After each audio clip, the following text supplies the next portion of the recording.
3 वर्षांपूर्वी अनेक मुली पाहून शेवटी मोहितने स्वराला आपली बायको म्हणून निवडले होते. स्वरा दिसायला खूप सुंदर, मनमोहक, संस्कारी अशी होती. मोहित आणि स्वरा ही जोडी अगदी लक्ष्मीनारायणाचा जोडा वाटावा अशी होती. ते दोघेही एकमेकांसोबत खूप छान दिसत होते. जणू काय हे दोघे एकमेकांसाठीच बनले असावे असे. आपली निवड अगदी योग्य आहे असे दोघांनाही वाटत होते. लग्नानंतरचे सुरुवातीचे दिवस तर जणू दोघे स्वर्गसुखच अनुभवत होते.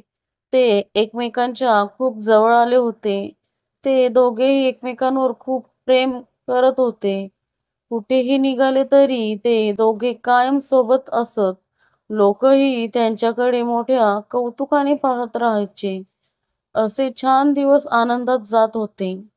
2 वर्ष कशी सरली हे कळालेच नाही आणि सगळेच वाट पाहत असलेली गोड बातमी कानावर आली. मोहित आणि स्वरा आई बाबा होणार होते.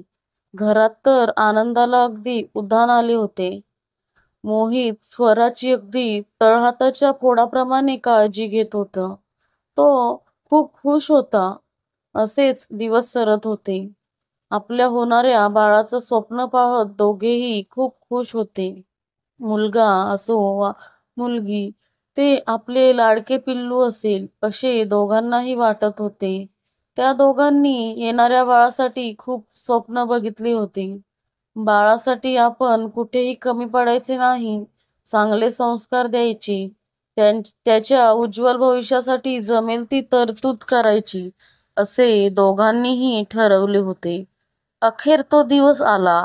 प्रत्येकाच्या जीवनातील सर्वात आनंदाचा दिवस म्हणजे जेव्हा ते आई बाबा बनतात. आपल्यापासून एक नवीन जीव जन्माला आलेला असतो. मोहित आणि स्वराही खूप खुश होते. त्यांचा आनंद गगनात मावत नव्हता. छान अशी गोंडस परी जन्माला आली होती. मोहित तर खूपच खुश होता. त्याच्या पोटी कन्यारत्न जन्माला आलं होतं. तिच्या चेहऱ्यावरील गोड हास्यासाठी ते दोघे काहीही करायला तयार होते. असेच दिवस जात होते. परी हळूहळू मोठी होत होती. मोहित आणि स्वरा तिला अगदी फुलाप्रमाणे जपत असत. तिला काही दुखले खुपले तर दोघांचाही जीव कासावीस होत असे. तिच्या आजारपणात दोघेही रात्रभर जागत. परीचे आईपेक्षा वडिलांवर जास्त प्रेम होते. तिला कायम तिच्या पप्पाजवळ असावं असे वाटत असे आणि मोहितची देखील ती लाडकी लेक होती. तिच्या भविष्यासाठी मोहितने स्वतःला कामात पुरते गुंतवून घेतले होते. स्वरा परीची काळजी घेता घेता सर्वच विसरून गेली होती. अगदी मोहितला देखील.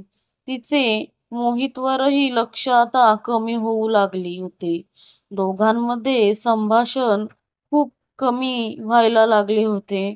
जणू काय ते एकमेकांपासून लांबले होते. ते एकमेकांशी जास्त वेळ घालवत नव्हते. हळूहळू दोघांना एकमेकांच्या काही गोष्टी खटकायला लागल्या आणि त्यांच्यात छोट्या मोठ्या कुरबुरी चालू झाल्या. दोघांचीही नकळत ते एकमेकांपासून फार लांब चालले होते. मोहितने ठरवले, आता आपण फक्त आपल्या कामात लक्ष घालायचे.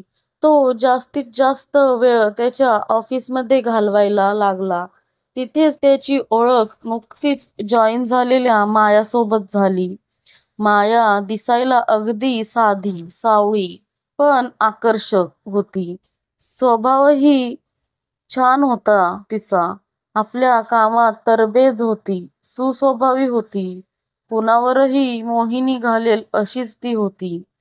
हळूहळू मोहितला मायासोबत वेळ घालवणे आवडू लागले. तो नकळतपणे तिच्याकडे आकर्षित झाला. तो आता स्वराला विसरून मायाकडे खूपच आकर्षित व्हायला लागला होता. त्या दोघांमध्ये मैत्री देखील वाढायला लागली. माया मला खूप समजून घेते. माझ्या प्रत्येक निर्णयातही सहभागी असते असे त्याला वाटू लागले. एव्हाना दोघांची मैत्री खूप घट्ट झाली होती. मायाचा सहवास मोहितला आवडायला लागला होता. एकमेकांचे पर्सनल प्रॉब्लेम्स दोघेही आता शेअर करायला लागले होते. मायाकडून मोहितला समजले की माया एक सिंगल मदर आहे. तिलाही एक मुलगी आहे. नवरा सोबत राहत नाही. मुलीची जबाबदारी तिच्यावरच आहे. हे ऐकून मोहितला फार वाईट वाटले.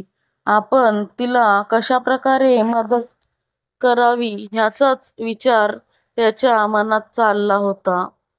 इकडे स्वरा पुरती एकटी पडली होती. ती खूपच तिला एकटं वाटत होतं. जणू काय मोहित तिच्यापासून कायमचाच लांबला होता. तिच्यात आणि मोहितमध्ये खूप दुरावा निर्माण झाला होता. परीची काळजी मात्र मोहित घेत होता, पण सध्या त्याच्या मनात फक्त मायाचाच विचार चालला होता. आपण मायाची जबाबदारी उचलली पाहिजे असे त्याला वाटू लागले. त्याच्या मनात विचार आला, जर आपण मायालाच साथ दिली तर? एके दिवशी रविवारी सुट्टी असताना परिवारासोबत वेळ घालवायचा सोडून मोहित मायाच्या ओढीने तिच्या घरी गेला. त्यावेळी त्याने मायाबद्दल अधिक जाणून घेण्याचा प्रयत्न केला. तेव्हा तिला मायाकडून समजले की तिचा नवरा दुसऱ्या एका बाईसाठी तिला आणि तिच्या मुलीला सोडून गेला आहे. हे ऐकून मात्र मोहितच्या पायाखालची जमीनच सरकली. तो पुरता हादरला. मायाच्या नवऱ्याने जे केलं त्याबद्दल मोहितला त्याचा राग आला होता. त्याच्या मनात विचारांचे वादळ सुरू होते. एक मन म्हणत होते की मायासोबत राहावे, तर एक मन स्वराकडे आणि परीकडे ओढ घेत होते. हे मायाबद्दल जे वाटतंय ते नक्की काय आहे? प्रेम, काळजी, आकर्षण की सहानुभूती? त्याने विचार केला. मायाचा नवरा किती चुकीचा वागला, पण जे मायाच्या नवऱ्याने केलं, तिच्यासोबत केलं तेच तर मी स्वरासोबत नाही ना करू शकत.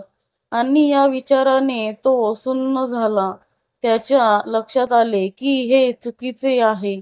स्वरा आणि परी ह्या माझ्या प्रथम जबाबदाऱ्या आहेत. आपण किती स्वार्थी वागलो असा विचार करून तो बेचैन झाला. त्याची चूक आता त्याला पुरतीच उमगली होती. त्याची चूक त्याच्या लक्षात आल्यावर मात्र मोहितने पक्के ठरवले. मायाबद्दल जे काही वाटते ते तात्पुरते आहे. आपला एक सुखी संसार आहे. आपली प्रेमळ बायको, गोंडस मुलगी ह्याची जबाबदारी आपल्यावर आहे. शेवटी नाव समुद्रात कितीही फिरली तरी शेवटी किनाऱ्याच्या ओढीने त्याला किनाऱ्याकडे परत यावे लागते. हे मोहितला अगदी मनापासून वाटले. त्याला त्याची चूक पुरती समजली होती. त्याला आता मायाबद्दल जे काही वाटले होते ते त्याला कळले होते की ते फक्त एक आकर्षण आहे. जी चूक मायाच्या नवऱ्याने केली ती आपण कधीही करायची नाही, असा निर्धार करून मोहित मायाला म्हणाला, माया, तू माझी फार जवळची खूप चांगली मैत्रीण आहेस. तुला तुझ्या आयुष्यात कधीही कुठलीही मदत लागली तर नक्की सांग. जेवढे शक्य होईल तेवढे नक्कीच मी तुझ्यासाठी करेन. हे ऐकून मायालाही त्याचा आधार वाटला. मनाशी गाठ बांधून मोहित घरी जायला निघाला. त्याच्या मनात सारखे हेच विचार येत होते. आपण किती स्वार्थी आहोत. आपल्या डोक्यात हा विचार तरी कसा आला की स्वराला सोडून मायाकडे जावं म्हणून? निष्काळजीपणाने वागलो आपण. आपण असे का वागलो? कसे काय वागलो? किती वाहवत गेलो? त्याला खूप अपराधी वाटत होते. मोहित घरी पोचला. आज खूप महिन्यांनी त्याने स्वरासाठी मोगऱ्याचा गजरा आणला होता. रोज कटकट करणारी कंटाळवाणी बायको आज त्याला खूप आकर्षक आणि सुंदर वाटत होती. स्वरा आपल्या आवडीचा गजरा बघून खूप खुश झाली. परीही लाडपणे पप्पा पप्पा करत जवळ आली. मोहितला खूप दिवसांनी घरी आल्यासारखे वाटत होते. त्याला खूपच आनंद झाला होता. आज जणू काय स्वरावर त्याला पहिल्या रात्रीसारखंच प्रेम यायला लागले होते. तो खूप खुश होता. त्याने प्रेमाने दोघींचीही विचारपूस केली. मोहितचे हे बदललेले रूप पाहून स्वराही खुलली. तिने विचार केला, माझ्याकडूनही चुकलंय. मी मोहितला कायमचं गृहीत धरलं. जेव्हा त्याला वेळ द्यायला पाहिजे होता तेव्हा त्याला तो दिला नाही. त्याला समजून घ्यायला मी कमी पडले. आता मात्र मी अशी चूक करणार नाही. आता तिने मनापासून निश्चय केला. आज खूप दिवसांनी मोहित आणि स्वरामध्ये प्रेमळ संवाद झाला. ते दोघेही खूप खुश होते. दोघांनीही आपल्या चुकांची कबुली दिली. त्यांच्या जुन्या प्रेमळ आठवणी दोघांनीही आठवल्या.